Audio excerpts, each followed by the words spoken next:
in one of the meetings, scientists were asked to take part, just one, and they took our information, and you may have, some of you may have read the reports that we produced, but they didn't invite us back, and so they were able to interpret this information in the way that suited them, and in some cases they have misinterpreted quite badly some of the results, but they never came back to ask us. We could easily have explained what the situation was. So I feel that EASA has, by the way it's proceeded, has given the science a fairly low level of importance compared with the input from the industry, from both sides of industry, in fact.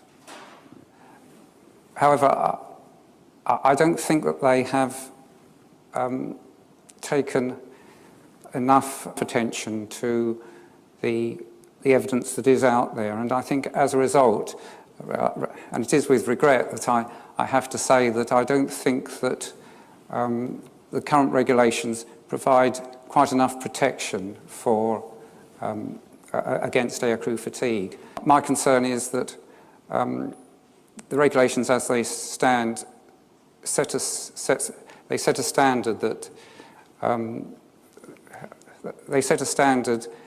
that accepts too high a level of fatigue, and that if it's not managed very carefully by the operators, that this could lead to a situation where the accident rate will increase. And however, I don't think that they have taken enough attention to the evidence that is out there, and I think as a result, and it is with regret that I have to say that I don't think that the current regulations provide quite enough protection for against aircrew fatigue.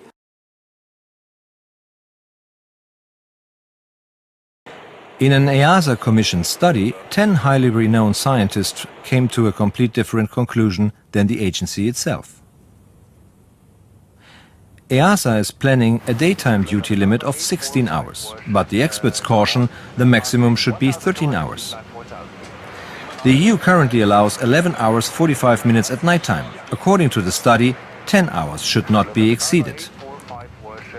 But EASA is increasing this even more to 12 hours. Up to now, there has been no limit in the United States of America. Now, duty at night will be limited to just 9 hours. Can European pilots perform better than their US colleagues at night? Apparently, yes.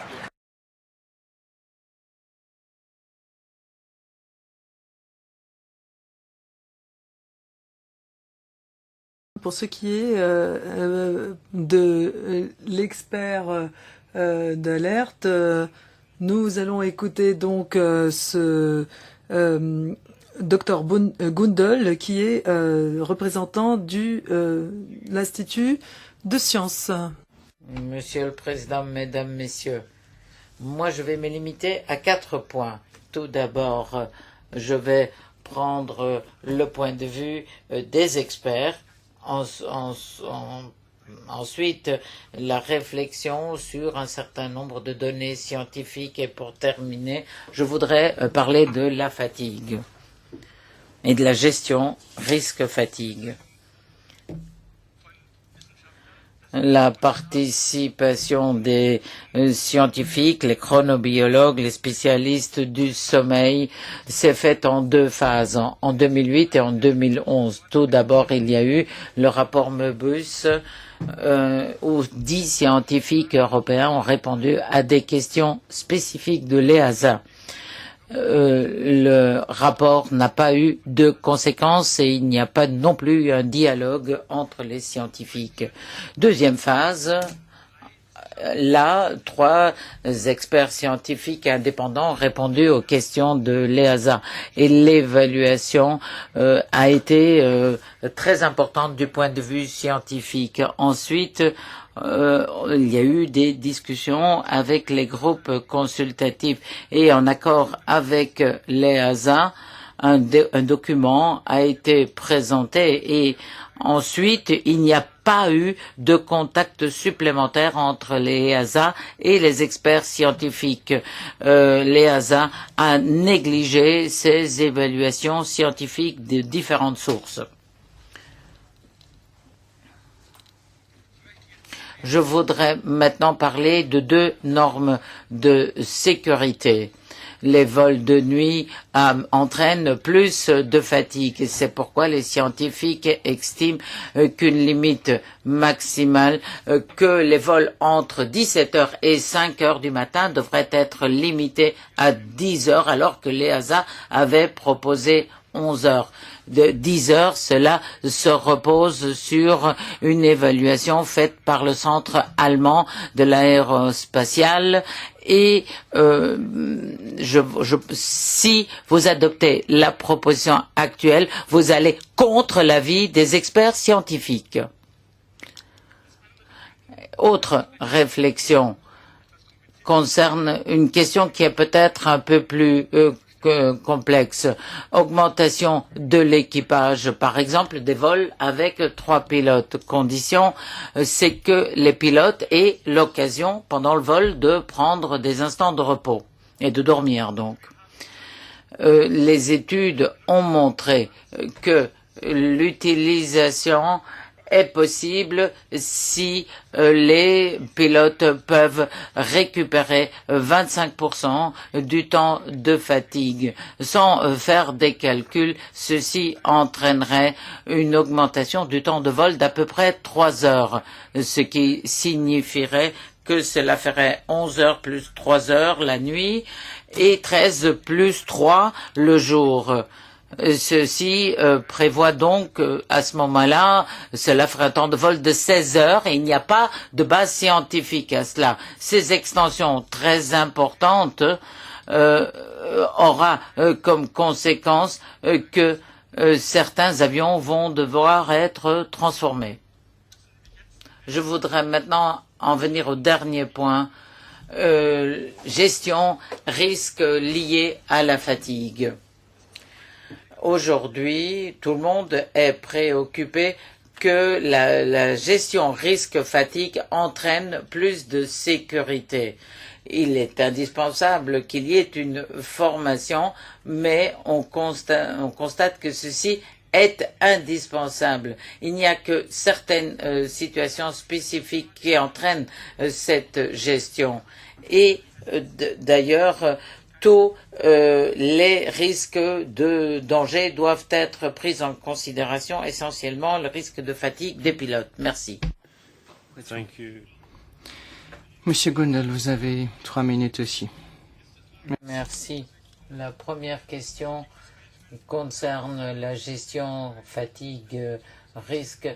Nous pensons que si c'est bien utilisé, cela augmente la sécurité. Deuxième question, elle concerne le caractère spécifique des questions EASA.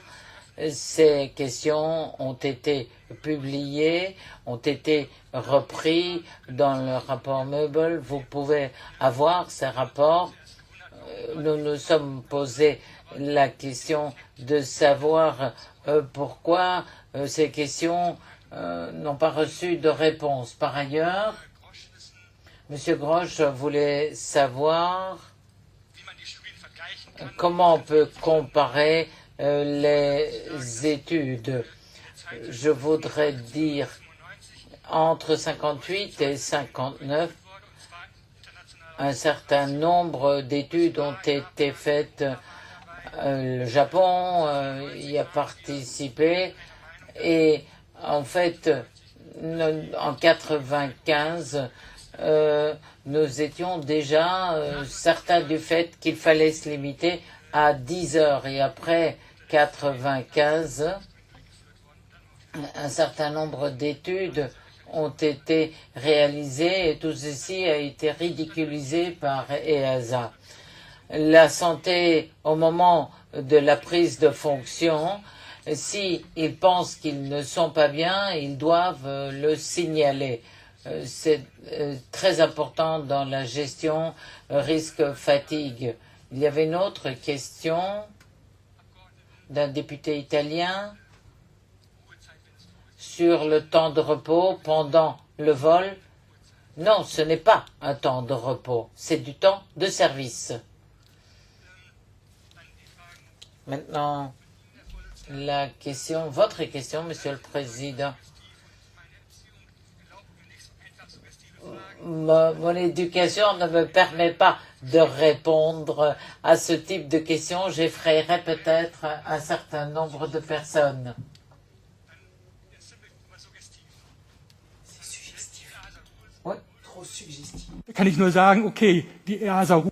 Oui, les règles EASA telles qu'elles ont été présentées peuvent apporter certaines améliorations, mais je ne peux pas dire que les règles actuelles soient meilleures que les anciennes.